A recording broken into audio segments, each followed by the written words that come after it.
या हाय मख्फी के बारे में मालूमात हासिल कर रहे थे, हाय मख्फी के बारे में पढ़ रहे थे। इसके बाद हाय मखलूत। हाय मखलूत क्या है हम देखेंगे। जिसकी आवाज़ अलग ना निकले बल्कि अपने पहले हुरूफ से मिलकर ज़ाहिर हो, इसको हम हाय मखलूत कहते हैं। जिसकी आवाज़ अलग ना निकले बल्कि पहले हुरूफ से मिलकर ज़ाहिर हो, ऐसे हुरूफ को, ऐसे अल्फाज को हम हाय मखलूत कहते हैं। जैसे था, अलिफ मिलने के बाद ही उसका मुकम्मल हुरूफ बनता या लफ्ज़ बनता है। लिख, पहले आखिर हुरूफ मिलने के बाद ही मुकम्मल हुरूफ बनता है, जिसकी जब इसकी वजह से हम इसे आसानी से पढ़ सकते हैं।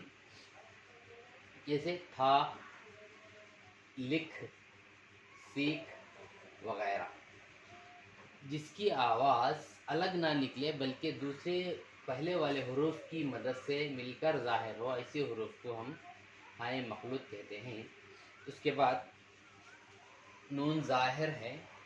नून ज़ाहिर हम गौर करें, नून ज़ाहिर अगरचे हम इम्तिहानात में देखेंगे नून ज़ाहिर बोल के दिया, तो हम इस पर गौर करें, इसी में पूरा जवाब है आपको। नून ज़ाहिर, ऐसा नून जो ज़ाहिर हो, जैसे इसमें से ज़ाहिर बोले तो ज़ाहिर हो, आ जाना सामने, ज़ाहिर हो जाना। ऐसा नून जिसकी आवाज़ खुल कर निकले, इसको हम नून ज़ाहिर कहते हैं। इसको हम क्या कहते हैं? नून ज़ाहिर कहते हैं। ज़ाहिर जैसे ईमान, नून क्या है? मुकम्मल तौर पर ज़ाहिर हो रहा। मकान, निशान, कमान, शान वगैरह। ऐसा नून जो बिल्कुल ज़ाहिर हो, ऐसे नून को हम नून ज़ाहिर कहते हैं। उसके बाद नून गुन्ना, आपको मालूम है नून गुन्ना क्या है? इसकी आवाज़ खुल कर नहीं आती बल्कि नाक से पढ़ा जाता है। नून गुन्ना नाक से बोला जाता है, इसको हम नून गुन्ना कहते हैं।